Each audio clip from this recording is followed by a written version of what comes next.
అబ్బాయి కూతురు ప్రమీల వచ్చింది. ప్రమీల ఎంత చక్కగా ఉందో, ఎంత బాగా మాట్లాడుతుందండి. నాకైతే బాగా నచ్చింది.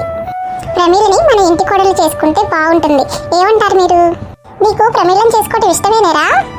మీ ఇష్టమే, నా ఇష్టమమ్మా. మీకు ఏది మంచిదైతే అదే చేయండి. సరే, ముందుగా మీ అన్నయ్యతో మాట్లాడి అతని ఉద్దేశం ఏంటో కనుక్కొని, అమ్మాయికి ఇష్టమో కాదో కనుక్కొని అప్పుడు మనం పెళ్లి ముహూర్తాలు పెట్టుకుందాము. సరేనా?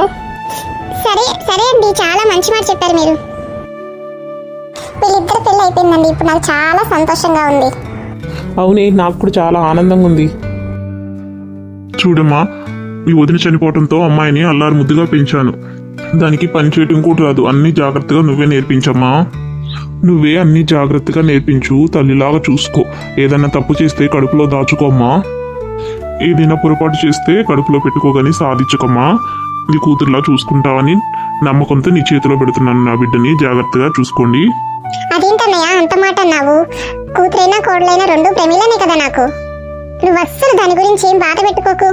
చాలమ్మా, చాలు. ఈ మాట చాలు నాకు. నాన్న వెళ్ళొస్తాను. నీ ఆరోగ్యం జాగ్రత్తగా చూసుకో. అప్పుడప్పుడు నన్ను చూడడానికి రా నాన్న. నీ బాధ్యతలు తీరిపోయాయని నన్ను మర్చిపోబాకు.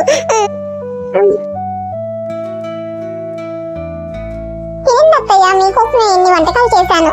మీకు నచ్చుతుంది అనుకుంటున్నాను నా వంటలు. నీ వంటలు చూస్తుంటే చాలా బాగున్నాయి. మంచి వాసన వస్తుంది. అస్సలు తినకుండానే కడుపు నిండిపోతుంది నీ వంటలు చూస్తుంటే. అమ్మా, నువ్వేమో చాలా దారుణంగా తింటున్నావు చిన్న పిల్లల కంటే. నువ్వు కొంచెం ఎక్కువ ఎక్కువ తినాలి కదా. మీ నాన్నకి ఏ సమాధానం చెప్పాలి మేము?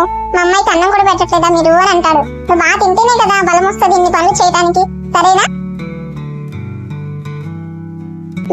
కొంచెం కొంచెం అన్నం తిని తిని అసలు కడుపులేదు ఇంట్లో. అందులో కొట్టుకోవడాలి ఎక్కువ ఏం తింటాము? బాబోయ్, ఎంత నటించాల్సి వచ్చిందో. ఇప్పుడు ఎవ్వరు లేరు. ఈ బిర్యానీని ఒక పట్టు పెట్టాల్సిందే. కడుపార. అబ్బా, చూస్తుంటేనే నోట్లో నీళ్ళు ఊరిపోతున్నాయి. బాబోయ్, ఇన్ని రోజులు నేను ఎట్లా ఉన్నానో తినకుండా. అబ్బా, తింటుంటే ఏముంది బాబోయ్, చాలా తృప్తిగా ఉంది. నిజంగా మీకు మాట చెప్పాలి, కొత్త కొత్తగా వస్తే ఇంట్లోకి అందరి ముందు చాలా మొహమాట పడతాను కదా తినడానికి కూడా. బాబోయ్, నా వల్ల అయితే అస్సలు చూడలేదు. మీరు ఏమనుకోవద్దు, నేను బిర్యానీ మొత్తం తినేస్తాను. సరేనా? ఎందుకంటే మళ్ళీ మా అత్త మామ మా ఆయన వచ్చారంటే నేను అస్సలు తినలేను. సిగ్గుపడతా కూర్చోవాలి.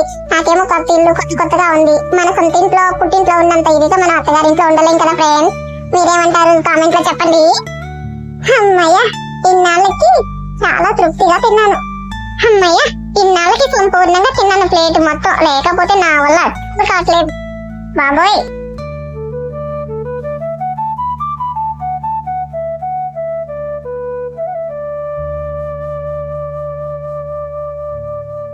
అయ్యో, ఏమైంది ప్రమీల అలా ఉన్నావు? అబ్బే ఏం లేదత్తయ్య, కొంచెం పట్టు నొప్పిగా ఉంటే అటు ఇటు తిరుగుతున్నాను. అయ్యో, టాబ్లెట్ ఏమైనా వేసుకోమ్మా.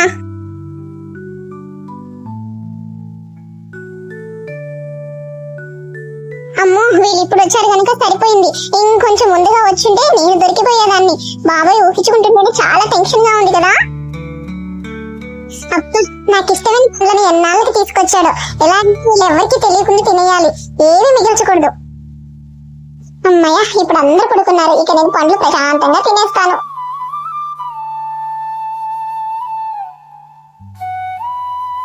అమ్మా ప్రమీల, రాత్రి అబ్బాయి చాలా పండ్లు తెచ్చాడు.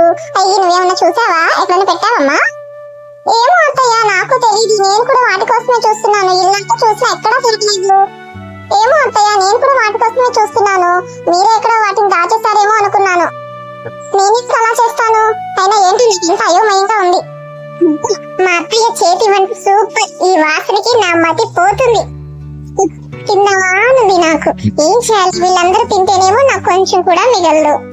అమ్మ ప్రమీల, మనందరి కోసం నేను బిర్యానీ చేశాను.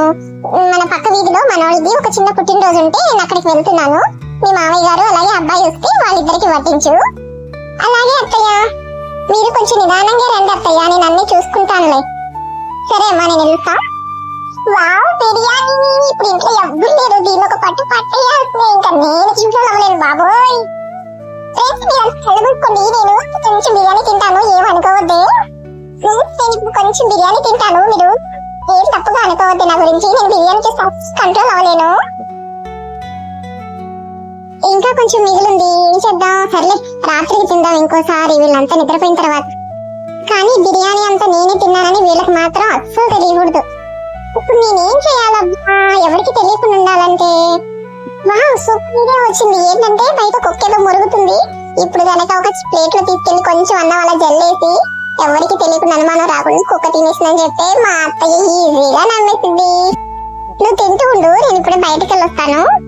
ఎందుకంటే మళ్ళీ మా అత్తకి డౌట్ రాకూడదు, మళ్ళీ నేనే మొత్తం బిర్యానీ తినేసాను అనుకుంటది. నువ్వు తింటూ ఉన్నావు అనుకో, ఆ నిన్న నీ మీద పడిద్ది. నేను హ్యాపీ. ఓకేనా? బాయ్. అమ్మయ్య, ఇప్పుడు మా అత్త నన్ను చూడలేదు, వెళ్ళిపోతుంది ఆవిడ. తర్వాత నేను నెమ్మదిగా వెళ్తాను వెనక మన ఏదో ఒక ఇంట్లోకి ఎట్లా వచ్చింది. ప్రమిళ ఇంటికి వెళ్ళిపోయింది, తలుపులు తీసేస్తున్నాయి, బిర్యానీ మొత్తం తీసేసింది, మొత్తం ఖాళీ అయిపోయింది. ప్రమిళ చాలా ఒక్కొక్క కొన్ని పట్టినావు కదే నువ్వు. పోయి కోపం ఏంటి? నువ్వు తలుపు తీసేసి ఎక్కడికి వెళ్ళిపోయావు? కుక్క వచ్చి లోపలికి బిర్యానీ మొత్తం తినేసి వెళ్ళిపోయింది. ఎక్కడికి వెళ్తే నువ్వు తలుపు వేయాలని తెలియదా నీకు? అంటే అది అత్తయ్య, బట్టలు ఉతుకుదాం అనుకున్నాను, బట్టలు సబ్బు అయిపోయింది, అందుకే నేను హడావిడిగా అని చెప్పేసి తలుపు కూడా వేయటం మర్చిపోయి బట్టలు సబ్బు కోసం కొట్టుకెళ్ళొచ్చాను. అయ్యో, ఎంత పని చేసింది కుక్క. ఇప్పుడు మనకి బిర్యానీలు వస్తాయా? ఇప్పుడు మామయ్య ఆయన వస్తే ఏం పెట్టాలి ఇప్పుడు నేను? అయ్యో, ఇప్పుడు బిర్యానీ మొత్తం కుక్క తినేసింది. నేను చేసిన పొరపాటుకి క్షమించండి అత్తయ్య. సర్లే మా ఇంటికి తెలుస్తున్నా ఇంత చిన్నదానికి. సరే, ఇప్పుడు మనం వాళ్ళు వచ్చే టైం అయింది కాబట్టి వంట చేద్దాం పద. ఈ పోతే పోయిందో ఇంకోసారి వండుకుందాం బిర్యానీ. ఇప్పుడు మామూలు వంట చేసుకుందామా? ఎడబాక్. అమ్మయ్య, మన పొద్దున్న మిగిల్చుకునే బిర్యానీ ఇప్పుడు తినే సమయం అయ్యింది. అందరు నిద్రపోతున్నారు కాబట్టి ఏ టెన్షన్ లేకుండా ప్రశాంతంగా తినేస్తాం.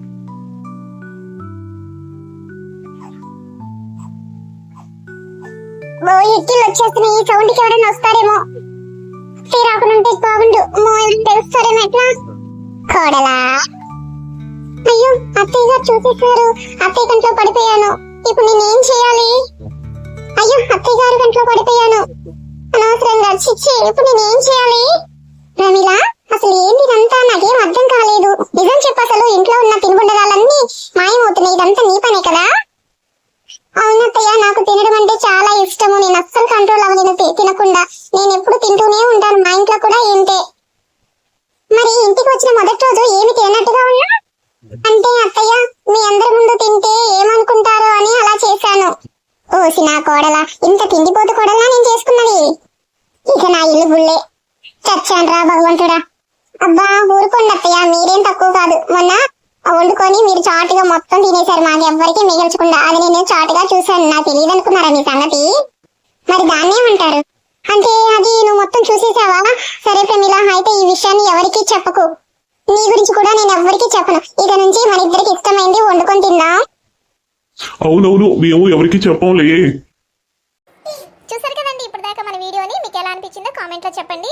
అలాగే మన ఛానల్ ని సబ్స్క్రైబ్ చేసుకోకుండా చూస్తుంటే ప్లీజ్ సబ్స్క్రైబ్ బటన్ క్లిక్ చేయండి. అలాగే పక్కన ఉన్న బెల్ బటన్ ని కూడా క్లిక్ చేయండి. మీకు ఏ టాపిక్ మీద వీడియోలు కావాలనుకుంటున్నారో కూడా మీరు కామెంట్ లో చెప్పొచ్చు.